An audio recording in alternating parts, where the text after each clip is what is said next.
Welcome to Captive Conversations. I'm your host, Adam from Captive Wi-Fi. Join us as we dive into behind-the-scenes stories of hospitality leaders, exploring tech, operations, and marketing through the eyes of the experts. Let's get the inside scoop together. Hello, everyone. Episode 38. I always get it wrong. Episode 38 on the podcast. I have the pleasure of having Sheri, the marketing director of Builds, whose office is just over there. And we've been speaking for a little bit. We tried to have a coffee. We did. But it was towards the end of the year. I was just gonna. It was always gonna go crazy towards that time. So really excited to learn more about Builds, the story, the generation. And as I said, I think we said earlier, not everyone knows the story, which is really interesting. So I've known Builds since like Solo. Yeah. And I don't know if that was one of the originals, but that was my sort of like go-to in the beginning when my clients worked there. And your story is also very interesting too. So we're gonna listen to your story, but we're going to start with the questions from the last guest, which was Sam and Nick from Candid. And I've literally just given them to her now, so apologies. I should have done it maybe an hour ago, but so the first one is very interesting. From Sam's one of his kids said, if you could have 5 liquids coming out of your 5 fingers, what would they be? Cheese and wine. Yes. Gin tonic. Yeah. And then tequila. I love that. Just at the end, right? Just why not? Yeah. You got to go left field right at the end. On the little one, right? The little one. Okay, perfect. And then Nick's question was also so difficult. Have you heard of Candid Hospitality? I absolutely have. Yeah. Good. Yeah, I know Sam. He's a character. He is a character. It was good having him and Nick here together because Nick was like, "I'm going to stop talking now," and Sam was like, Are they a good double act? Yeah, really good actually. I think that dynamic is really interesting. Considering they didn't know each other this time last year. Well, they knew each other, but they'd met, but they hadn't worked together before. That's crazy. To where they are now and what's being built and what they're doing, it's just blowing my mind. Some of the stuff they were coming out with, and their pod will come out next week. Crazy, like so clever, just clever. But anyway, we're going to jump into our standard questions. And the first question is best hospitality experience. I'm going to go a bit bougie here and say Murano. Okay. In Mayfair. I just think from like a special occasion point of view, they absolutely nail it. I think it's almost like everyone is dancing around this like perfect dance to make sure that you have the best time ever. And I think everything down to like the olive oil that's homemade on her farm in Italy, like just those Angela Hartnett bespoke touches, I think are really exceptional. I've always had a really good time there. I've actually not been, surprisingly enough. And I listened to their podcast. It's in my top 5. Their podcast is, have you heard their podcast? No. Oh my God, Dish from Waitrose.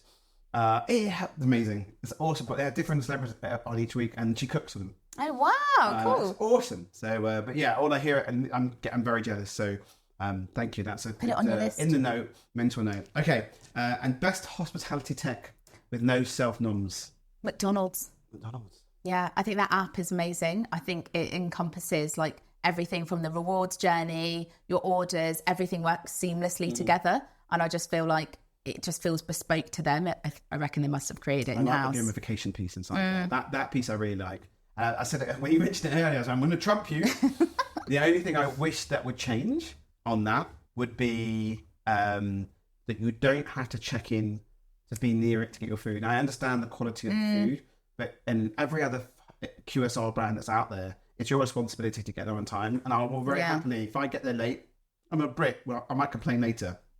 But as British people, you don't complain to people's faces. Exactly. No. You'll be like, I got there 30 minutes later, my burger was cold. So I get why they do that. No, because I'm getting something for the kids and I'm on the way to the drive-through. My kids are like trying to, we're nearly there. So, but yeah, no, I think the other thing that's quite nice with their app is you can log into the kiosk by just typing a 4-digit code. Yeah. Which is nice. Others you have to type in like a really long, or you do your scanning. I just feel like the ease of use and just how they've crafted that. It just feels so easy to use. It's across the board. So I was in Amsterdam last week, and in the airport, same kiosk, same layout, so the familiarity of everything. It's just nice. seamless. Yeah. Okay. it is a bit left. I wouldn't expect you to say that, to be fair, in the industry that we're in. But yeah, it is a good app. Okay, so let's go back in time. Yep. From the beginning, where the journey came from. Had you worked in hospitality before you started where you are? No. Like even in like a restaurant or a... Never. Nothing? Well, I worked at Woolworths when I was 15. Good old Woolworths. Pick and mix counter. Yeah. Oh, bless you. But still, you meeting people and I think anyone who starts in hospitality, anyone who starts anywhere, if they started with a little stint in hospitality, you end up really understanding some people because you get to meet loads of different people. Yeah. So in the school environment, great, there's teachers and it's that environment. And the standard work environment is very, it's what it is. But in hospitality, even in retail, or hospitality, I think you meet a wide range of people. Yeah, definitely. And then you get to sort of understand people a little bit more. Okay, so let's start. We can probably start in your journey. So before Bills. Yeah. And I haven't done a deep dive. Now I do sometimes do a bit of a deep dive, but where did the marketing piece start? Was it always marketing? No, so I actually started out in publishing. Okay. But interestingly, I worked at Marks and Spencer's magazine, who I ended up actually joining about 2 years later. I was kind of poached from that team, but yeah, I started out in publishing. Okay. Working on like fashion photo shoots and like selling in like advertising pages to M&S. Oh, okay. So was that a separate offshoot? Offshoot, yeah, completely different part of, publishing world. Yeah. So yeah, kind of started out my journey there and then moved into M&S. So I think I really found a love for marketing and kind of watching everyone do their craft was super interesting to me. So yeah, I kind of made the move over to M&S. So you were into M&S and then into the marketing team? Yep, straight into the marketing team. What was that first role?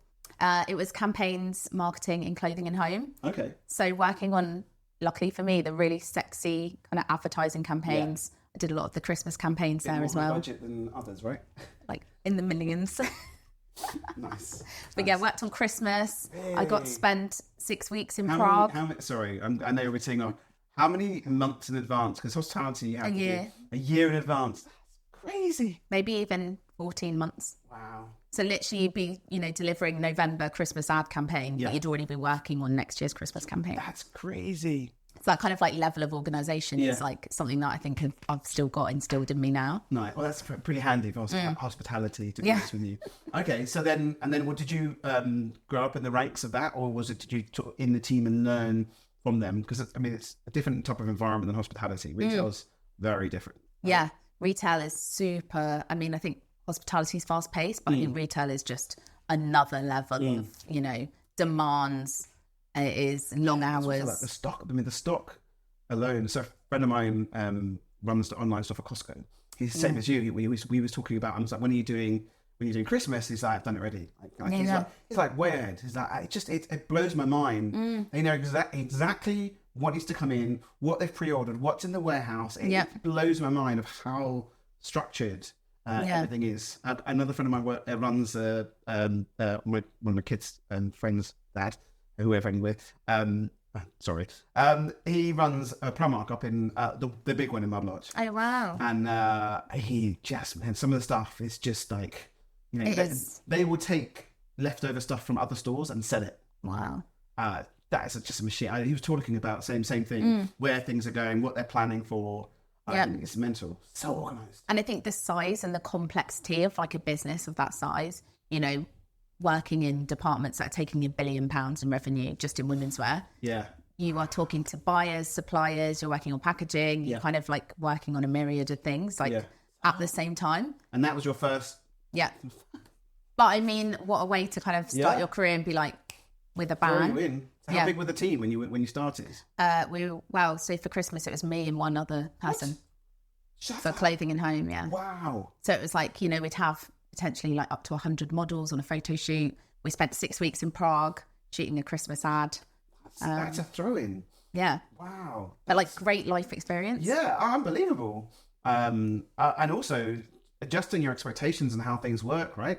From going from the publishing side into, obviously you probably had the experience because working and building in that. But that's crazy. Yeah. And how long were you there for? I was at M&S for 7 years. Jeez. So I moved around into lots of different roles. So we started in marketing, and then when you went, did you manage to change different areas? Stayed in marketing, but worked in different parts of the business, wow. so like lingerie. Worked for like different parts of like talent, so like celebrity talent, and kind of learnt my craft in different roles. That's interesting when friends of mine who have been in bigger businesses and they had the opportunity to move throughout. Do you know what I mean? And flex. Yeah, 7 years. That's a good CV. It's a good crux of time. What was the turning point of right? I've done this. I need to get my teeth into something else. I feel like for me, I'd learnt everything I could, and I eked everything out that I could. And I feel like where you're at a point, especially for me, like where you're not learning anymore, it's time to go and it's time to move on. And I think I am so passionate about food. I love food. I live to eat. Yeah, me too. I don't eat to live. And I think coming into hospitality, like the kindness and just how everyone is like, there's that camaraderie. You don't get that in retail. No. I think retail can be quite cold. I don't think you get that anywhere. Like anywhere. It's a different beast. Yeah. Completely. So I think that for me, like joining Bills was like, wow, I really felt at home. Yeah. Interesting. So what was the role when you started? So I started off as senior marketing manager. Okay, so where was Bills at that point? Because I know obviously we can talk about the growth, but where was it at that point? So we hadn't gone through a rebrand. Yeah. You know, we were kind of, that was one of the things that we worked on. Yeah. So it was like old Bills, illustrative style, kind of probably left back in the old days, like needs to be brought back into the 21st century. Yeah. And I think that was such an opportunity as well in itself. Amazing. I think the biggest thing for me was actually meeting all the GMs. Like I had like lots of virtual calls and was just like, if I could do 2 or 3 things right now, what would you want me to do?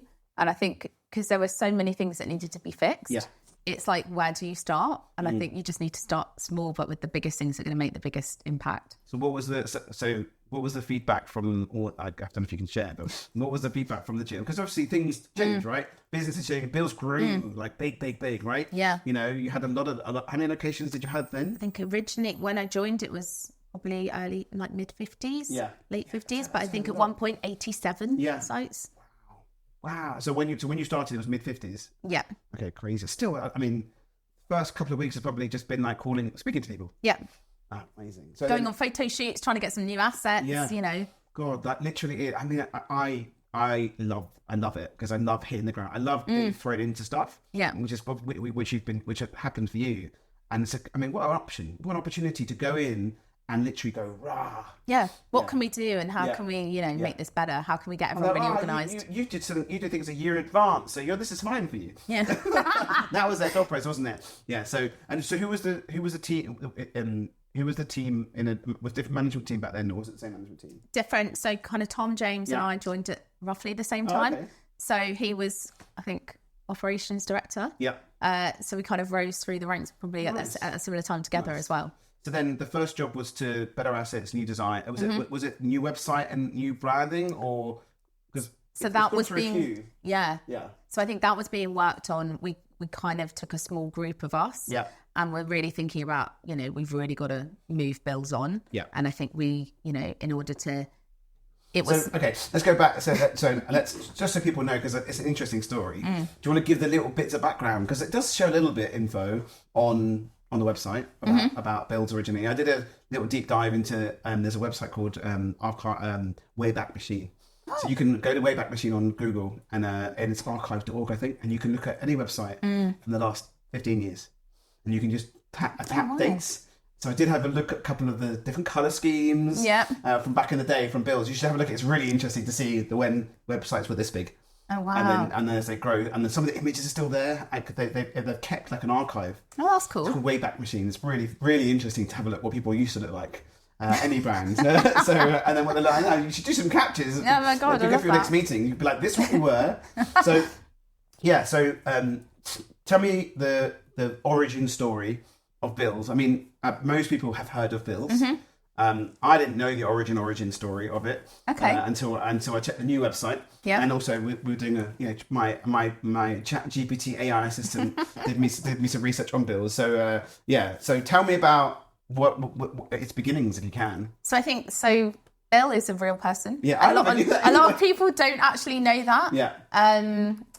And I think, that's also something really at the heartland of our brand as well. And I think a lot of people don't know that. So there's that history, that real heritage story about Bill. He was greengrocer. Yes. There was a flood in Lewis, which is where the first Bill site is. And with the flood, he kind of opened up, this shop and then started selling food to the local community to give back. And then it kind of all grew from there. Yeah. And then he built a site in Brighton, and then it kind of just expanded and grew as a business. But yeah, I think the origin story and the heritage of Bill. I love the story of it. I love it. It's like that freshness, that seasonality. Yeah. I think. But back then, sorry, not back then, 10 years ago. 2001. But for me, but I'm saying for me, not back then, but for me, I didn't know that before you started, and before the new brand, Rebrand, and everything else, Bill's was just like a restaurant that I'd go to in Soho, right? I had no idea the link behind it. The new website's awesome, by the way. Well done. And the storytelling inside that, it's pretty cool. But I didn't know. I had no idea. So it's really interesting to hear that little origin piece. And then he grew and then exit. No, is he not part of it anymore? He's still part of the business. Yeah. Oh, that's so cute. So he's really involved in like the interiors and the curation of all those things in Bill's. Like he actually goes to France and like does a lot of the collecting of all the like brocants to like bring that into Bill's. Like that's it's awesome. hand selected by Bill. Can we get some like YouTube content or video content? I mean, I'll ask him. We should get him to do it on like just on follow him with an iPhone for half a day. That'd be so cool. I know it's different when you're 5 sites and you have more. You have hoops to jump through as a bigger company. I get it, but the story that you've told within the rebrand and everything else is we'll talk about it in a bit, which is really cool. But I'd love to know more. I want like a little him sitting on the freaking website talking about the journey of what it is and what what you just said is like an awesome piece. Do you know what I mean? So that's amazing. And so he's literally still getting stuff for different sites and making them a bit unique and so on. And he's still kind of part of that craft and that bit that he's part of the new the new rebrand. He's helped with the new sites as well. So he's just launched 2 sites back in December. So Milton Keynes and then Clark's Village in Street in Somerset. Yeah, Somerset. Very dog friendly down there. Is it? Yeah, I can imagine. That's awesome. Hold on, and then and my brain went to the dog menu on the thing, but I put that down here. Okay, we'll talk about that later. All right. So awesome. So you started, built the team. Massive project to work on. So the when you started, was it an instant rebrand or was it a slow process? Because there's A/B testing, right? It's very difficult, especially in a giant. It's not 5 restaurants, so you can't just go like we're going to just change 5 restaurants. Like it's a. What was that like? What was that like? Actually going through the process of going right. We're going to do this. Does it work? How do you even? How does that work? With what did you take a couple of sites and go right? Let's try it here. Let's see what this works. So we kind of went through a bit of a design proposal and then we had a bit of agency support as well. Yeah. But a lot of the work was kind of done in-house. And we launched that all in January 2023. Yeah. But there was a good, 6-7 month process of really nitpicking, like what do we want Bills to stand for? And I think a lot of the things we talk about, seasonality, like our branding is really colourful. Yeah. We're super playful. I think we have a lot of room to be able to kind of do whatever we want. Yeah, it's fun now. And it's really fun. Yeah. So it was a nice brasserie-ish before. Quite serious. Yeah. Very. Whereas now it's like we're colourful. And now it's like playful. Yeah. Yeah, like you've got pancakes on the freaking website. I mean... Yeah. So I it's a massive shift change to it, which definitely obviously helped with the brand and with bringing probably a different demographic, I guess. Definitely, to that. I think that there are some other older brands out there that are still the same, look the same colour scheme, same style, and they hit their demographic. I think what you've done is with the whole the colour scheme, everything else. So it's really interesting. So then you tried it in a couple of sites. Well, from a marketing point of view, we're like, we're just gonna let's go. We're just gonna go big or go home. So January 2023 is when we launched the rebrand. Yeah. At the same time across every single marketing channel. Wow. And then in store changes. So did you have like a whole team running around changing everything in store? Well, so the sites we kind of kept kind of that eclectic look and feel, but from all like are quite funky. So like menu changes and that sort of bit, basically. Exactly. Right? But like all the marketing collateral, the website, we've ditched it, we rebuilt it with TLC. Yeah. And every bit of collateral we kind of rebranded. Yeah. All our tone of voice changed. Yeah, massively changed. Just in a massive, in a really big That's so exciting. That's crazy. I mean, so listen, thrown into Marks and Spencer's, then thrown into this is like, that's your role. You're the troubleshooter. Oh, that's amazing. So okay, so I've got in here. What pain points did you go through? Were there some like challenges with that rebrand? Definitely, I think in terms of like, if you think every single menu, of which we have many menus, we've got set menus, kids, we've got, all the design, all the collateral, getting everything to go live. I think we had like 2 months to push everything live at the same time. Yeah. And food development, I guess, as well. Did you? Because we had a massive menu change in April. Wow. Where I think it was something like 60% of the dishes changed. Wow. So it was big. It was huge. It was the biggest thing that Bills had done ever. Yeah. But it needed it. It needed that refresh. And I think we wanted it to all go live at the same time. So I think... So the even to the point that training for chefs and menu training. So did you have like how did that work? Was it ops running around? Well, we have like a closed site. So we do a lot of like menu dish training. There was like an intense kind of process. I think it was a month long of getting all the specs ready, getting everyone ready for launch, and then kind of having this phased approach. Yeah. But we needed to do it. Did you slowly phase that out to all the restaurants, or was it obviously website went first, and then was each restaurant went in schedule? To a degree, but it was pretty much like we're going live. A boards, menus, everything had to go live at the same time. So the pain point was probably, that print side where everything's kind of bottlenecking. Yeah. All in one go. Oh, it's coming. Yeah. And it's just like, they're like, we can't print anything else. Yeah. Wow. Okay. So obviously you and Ops together, right? Yeah. Like so literally like side by side. Because we don't often see it, but it's hard sometimes because you have Ops doing their thing and you have marketing doing their thing. Sometimes Ops, and they are siloed a little bit. And we're like, we have to be like nice. that. Well, I guess in the size that you're in, haven't got a choice. But I've spoken to others where there are those challenges where Ops are just running and marketing's running, and then if they're not brought together, like the first thing you said when you spoke to all the GMs to find out, to speak to them, and that's amazing. So so good props. I think, and sorry, we have to set a shout out that you won an award. What did you win the award for? Last night. Yes. We won Best Digital Engagement. Amazing. Our Kids Eat Free campaign. Thank you. And worth all the pain. Of it. So it is awesome. So then TLC did the website. Yep. And then we talked about loyalty. Is that a project coming up? That is a project coming up. Exciting. Yeah. So we launched Bills Rewards last year. Yes. And we kind of want to evolve an iteration of that. Yeah. But in my head, I'm kind of thinking something more digital led. Yeah. Where it's really easy for the customer and the guest to use that. Yeah. Something fun. Yeah. Like Bills, something fun. Yeah. Yeah. Nice. Okay. Awesome. That's really. I mean, the year is loyalty, right? Everyone's on top of everyone's tongue. Some have apps, some have wallets, some have different things, some have stamp. There's such a plethora of stuff that's out there now. That's the piece. And then you ended up getting OpenTable integrated into the site as well. Yeah. Which is a massive deal. Yeah, so that was part of the big structural change in the website, is that we actually host the website ourselves. Yeah. Oh, really? Yeah, so we host that, and obviously the OpenTable link is all bespoke. I think when I was looking, it's actually quite refreshing. Doesn't leave the website.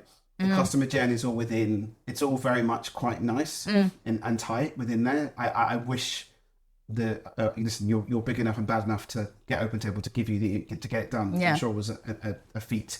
I wish that there were other options out there for others, because when you click on a button and it leaves the website or it pops up, doesn't feel like it's in keeping. So I think that piece is really nice too. Okay. So I've got here on to my other questions. With the introduction of various offers and set menus, you've leveraged digital platforms to enhance a customer loyalty engagement, which we talked about a little bit. Are there specific features and strategies that have proven particularly effective? Because that's interesting for others to hear.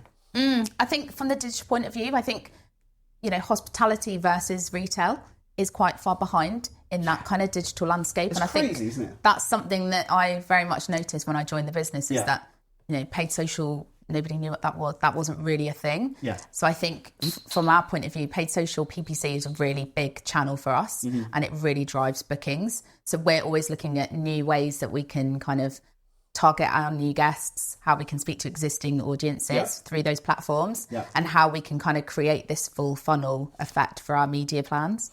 And then talk to me about like customer journeys. So if someone comes and books, are you doing the welcome journeys? Are you building that flow from res to Wi-Fi to install? How's that?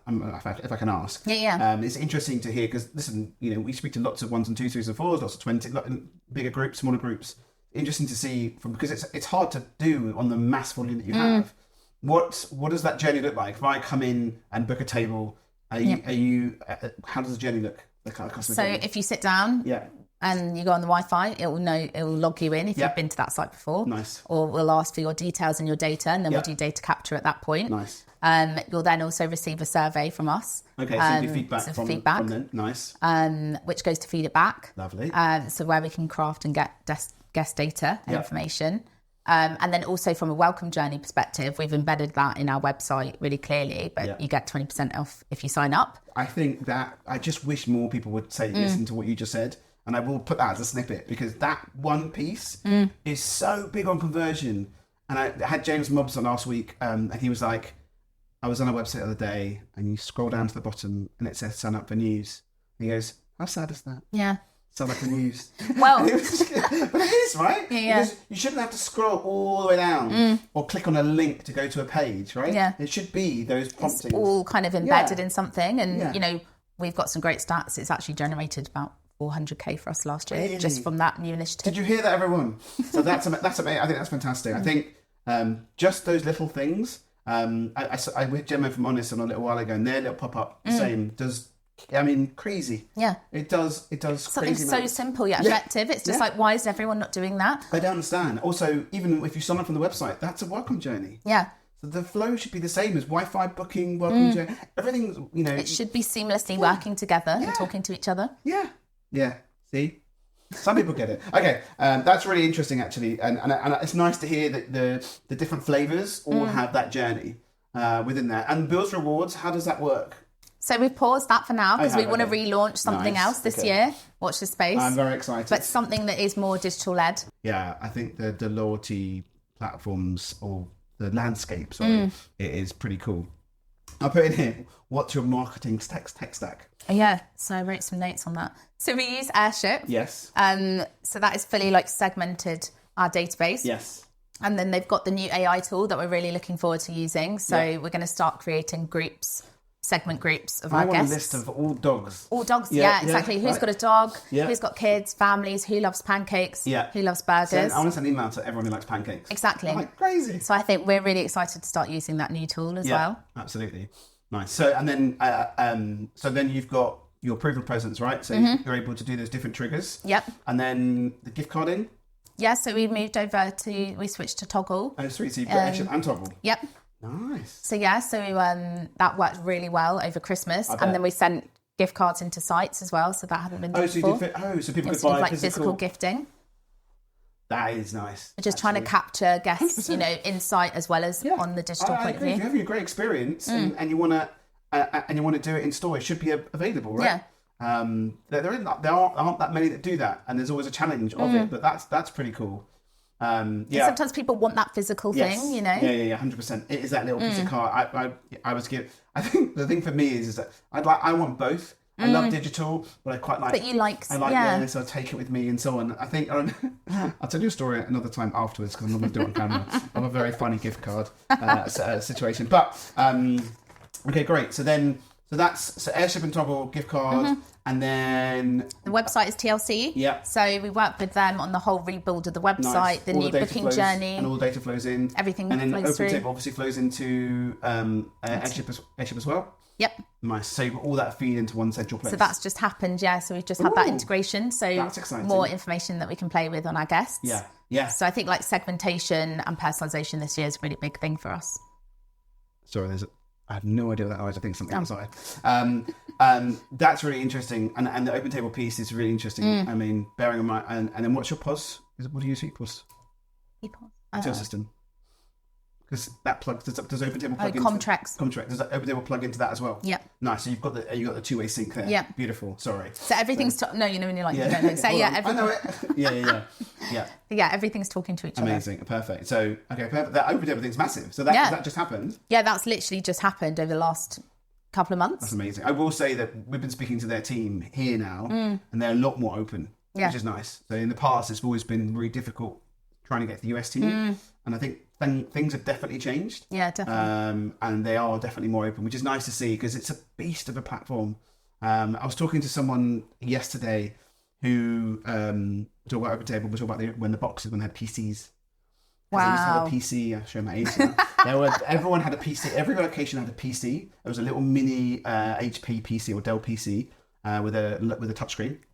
And then head office would have a separate PC. You'd have to log in remotely to all the PCs. Oh my God. And if the PC wasn't on, you couldn't take a booking. It just wouldn't work. So the shift to cloud was massive for them. And I remember speaking to them loads because we had loads of clients who we had those clients on Open Table with that box.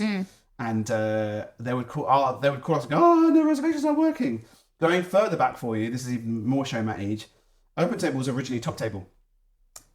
And it was set up by restaurateurs. And then Open Table the US bought them. And back in the day, they used to book a table on Top Table.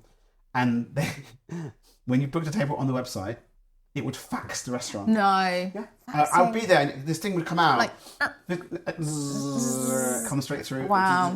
Come out and then they'd pull it out and they'd look at it and they'd go, that's table for 7. I can't do that. And they'd call them and say, you just booked table 7, it doesn't work. And then they would then press X and the customer would then get, I'm really sorry, it's not available, do another time. Oh, wow. That was the original Top Table.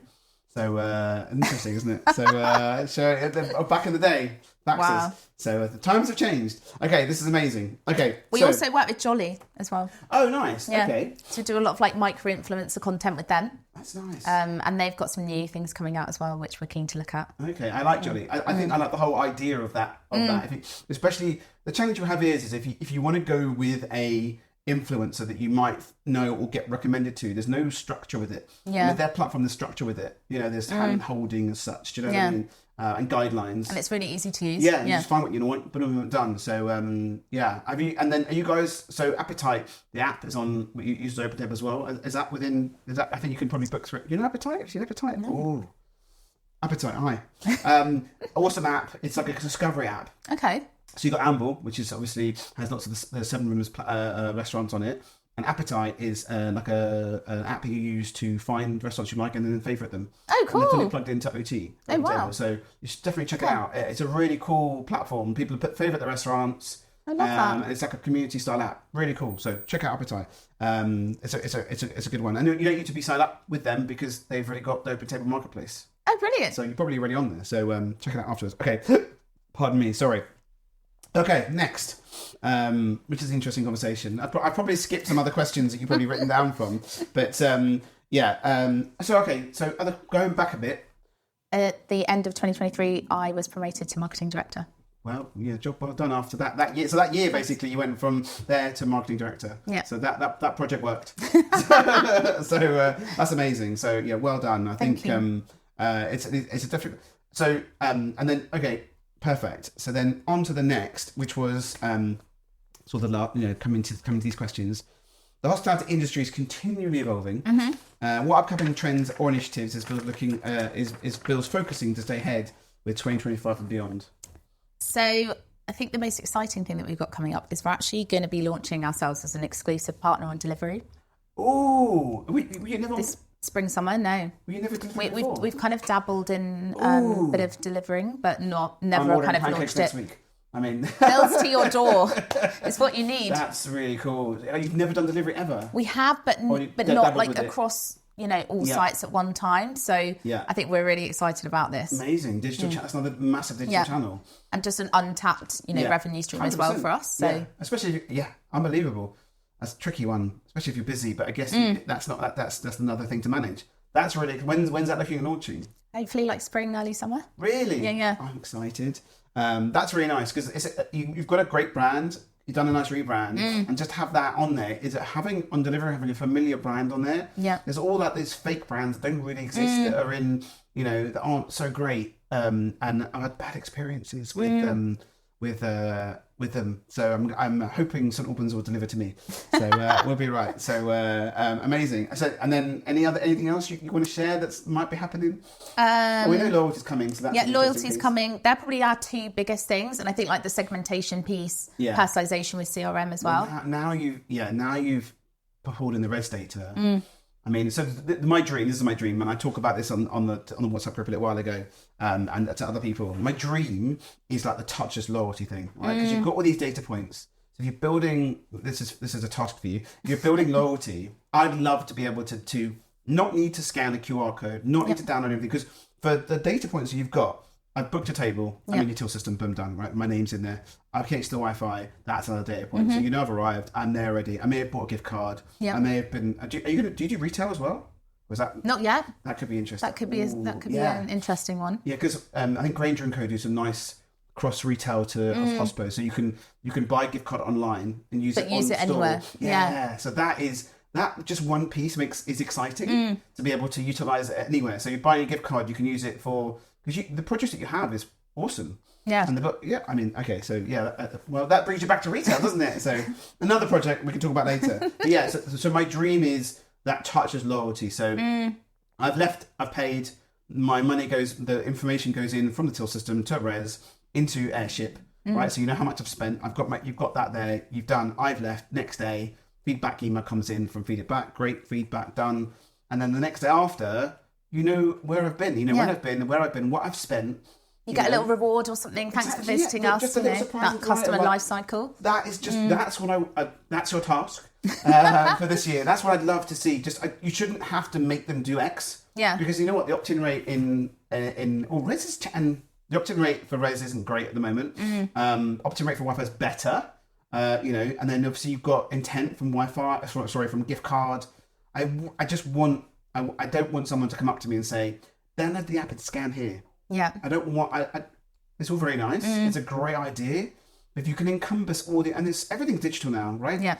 If you can encompass all of that into one piece, I'm there every week. With no brainer. You'll have me returning. Yeah. Because of those little surprise and delights. Do you know what I mean? So even to the point that you come in and I book a table, I sit down, and all of a sudden my desserts are cleared off. Or they know it's your birthday and you're getting your free birthday brownie. Yeah, without even asking. It's the hotel style concierge piece that I'd love for restaurants to be able to do more of. And the technology's there. Yeah, it's just pulling it all together. Yeah. Okay, amazing. I'll keep my eye on it. Okay, that's amazing. Okay, one of the last questions here was whose idea was the dogs menu? Because I freaking love it. So very clever.